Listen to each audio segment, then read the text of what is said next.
If you don't like reading manuals but still think you can fix anything, then grab some popcorn. So, picture this. Our hero's Ethernet cable is frayed like a cat's hairball. Instead of replacing it, they decide to channel their inner MacGyver. First, they try duct tape, because duct tape fixes everything, right? Spoiler alert, it doesn't. Next up, they whip out some chewing gum. Yep, you heard that right, chewing gum.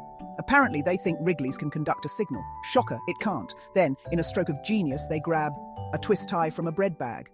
At this point, the cable looks like it went through a zombie apocalypse. And guess what? Still no internet. Finally, they resort to the ultimate tool, prayer. But even divine intervention couldn't save this cable mess. So, the moral of the story? Sometimes it's best to leave it to the professionals, or at least someone who knows the difference between a cable and a snack. Stay connected, folks.